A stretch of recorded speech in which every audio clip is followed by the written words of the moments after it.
ముఖ్యమంత్రి చంద్రబాబు నాయుడు గారు తన నిర్ణయాలనే చాలా ఫాస్ట్గా అమలుపరిచేస్తున్నాడు. ఏదైతే మెడికల్ కాలేజ్ ప్రైవేటీకరణ చేయాలనుకున్నాడో దానికి సంబంధించి ఈరోజు టెండర్ కూడా పిలిచేశాడు. అదేవిధంగా గత జగన్మోహన్ రెడ్డి గారి ప్రభుత్వంలో పేదలకు ఇచ్చినటువంటి ఇళ్ల స్థలాలు ఏవైతే ఉన్నాయో, ఇళ్ల పట్టాలు, ఇళ్ల స్థలాలు, వాటిని అన్నింటిని కూడా రద్దు చేస్తూ నిర్ణయం కూడా తీసేస్తున్నాడు చంద్రబాబు నాయుడు గారు. ఈ రెండు విషయాల మీద ఈరోజు జగన్మోహన్ రెడ్డి గారు ఎక్స్ వేదికగా ఒక పెద్ద ట్వీట్ చేశాడు. ఇందులో చంద్రబాబు నాయుడు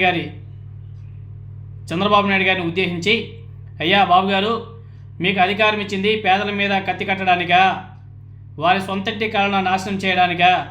మీది పేదలకు ఏదైనా ఇచ్చే ప్రభుత్వం కాదు, వారికి అందుతున్న వాటిని కూడా తీసివేసే రద్దుల ప్రభుత్వం అని చెప్పేసి జగన్మోహన్ రెడ్డి గారు చాలా ఆందోళన వ్యక్తం చేస్తూ ఫైర్ అయ్యాడు. మీరు పేదల వ్యతిరేకి అని చెప్పేసి మరోసారి మీకు మీరే నిరూపించుకున్నారు చంద్రబాబు నాయుడు గారు. అదేవిధంగా పేద అక్క చెల్లెమ్మలకు రిజిస్ట్రేషన్ చేసి మరి ఇచ్చినటువంటి ఇళ్ల స్థలాలను రద్దు చేసే అధికారం మీకు ఎవరిచ్చారు? వాళ్ళు ఇల్లు కట్టుకునేలా అండగా నిలబడాల్సింది పోయి గత వైఎస్ఆర్ కాంగ్రెస్ పార్టీ ప్రభుత్వ హయాంలో ఇచ్చినటువంటి స్థలాలను లాక్కుంటారా? అక్కా చెల్లెమ్మల ఉసురు పోసుకుంటారు.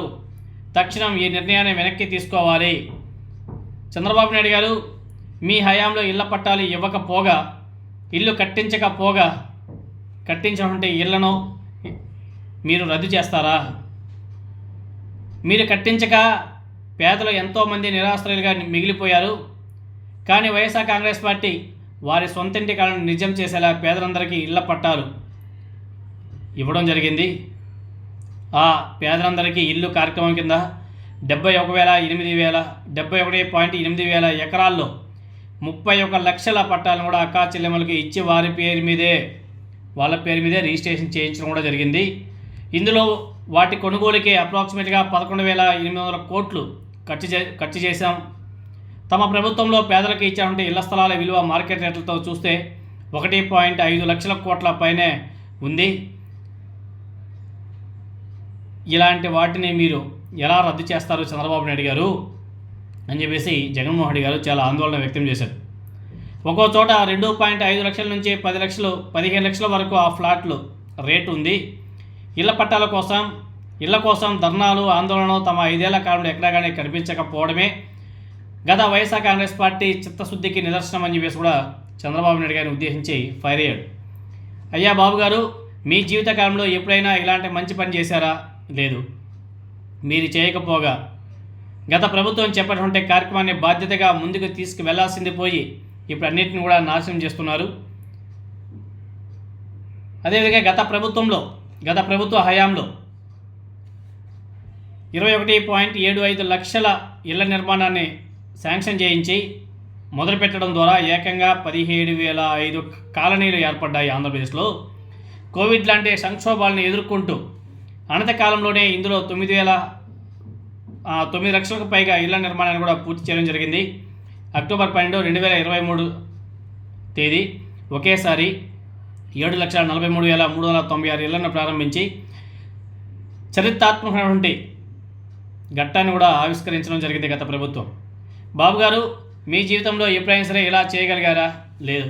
అలా చేయకపోగా ఇప్పుడు మిగిలిన ఇళ్ల నిర్మాణాన్ని ఎందుకు నిలిపివేస్తున్నారు? అది పేదల ఆశలను బొమ్మ చేయడం కాదా? మీరు చేయరు, చేసే వాళ్ళని చేయనివ్వరు. అబద్ధపు మాటలు చెప్పి వాళ్ళందరినీ కూడా గది దింపేశారు. అదేవిధంగా గత వైఎస్ఆర్ కాంగ్రెస్ పార్టీ హయాంలో పేదలకు ఇల్లు కార్యక్రమం ముందుకు వెళ్ళకూడదని మీరు చేయని పన్నాగం లేదు. మీ పార్టీ నాయకుల ద్వారా మీరు కోర్టులో కేసులు కూడా వేయించారు.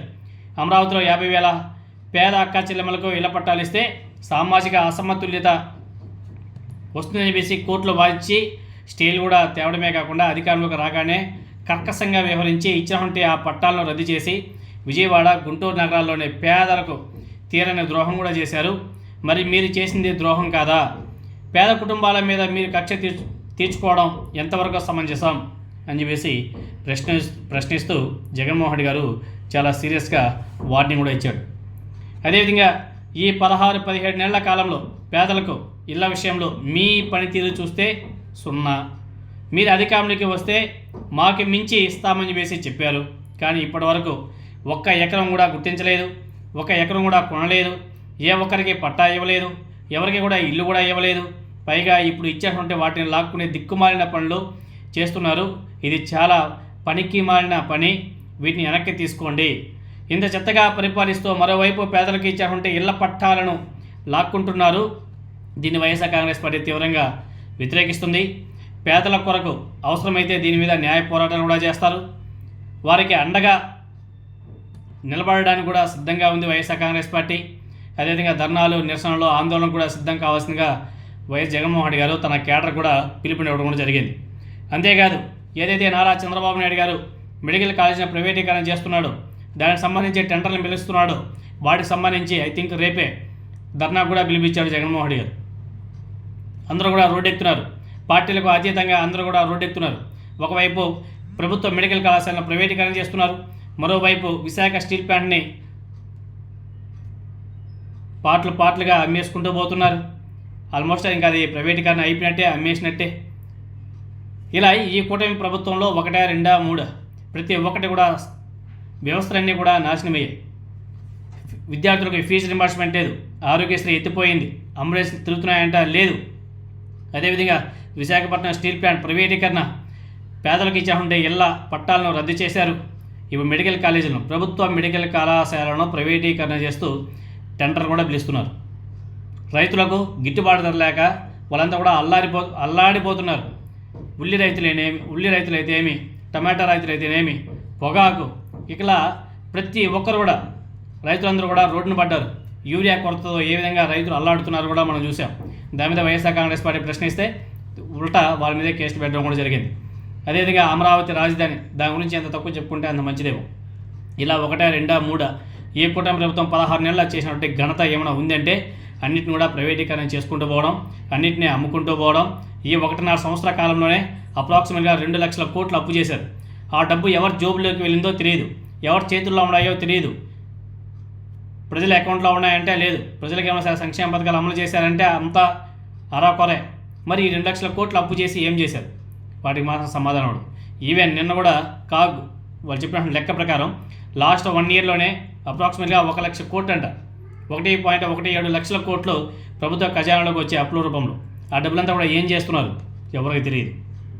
అలాంటి దుర్మార్గం అంటే ఈ ప్రభుత్వంలో అలాంటి దుర్మార్గం అంటే ఈ ప్రభుత్వాన్ని ప్రశ్నించాల్సిన అవసరం కూడా ఉంది. ఈ ప్రభుత్వాలు తీసుకునే నిర్ణయాల మీద ఆందోళనలు, ధర్నాలు చేపట్టాల్సిన అవసరం కూడా ఉంది అని చెప్పేసి జగన్మోహన్ రెడ్డి గారు ఈరోజు ప్రస్తావిస్తూ తమ కేడర్ కూడా పిలుపునివ్వడం కూడా జరిగింది. రేపటి కార్యాచరణ అద్భుతంగా జరగాలని చెప్పేసి మనందరం కూడా కోరుకుందాం. ఎందుకంటే పార్టీలకు అతీతంగా ప్రతి ఒక్కరు కూడా ముందుకు రావాల్సిన అవసరం కూడా ఉంది. ఏదైతే ప్రైవేట్ ఈ మెడికల్ కాలేజీని ప్రైవేట్ వాళ్ళకి అప్పగిస్తున్నారో దీని మీద ప్రతి ఒక్కరు కూడా ఖండించాల్సిన అవసరం కూడా ఉంది.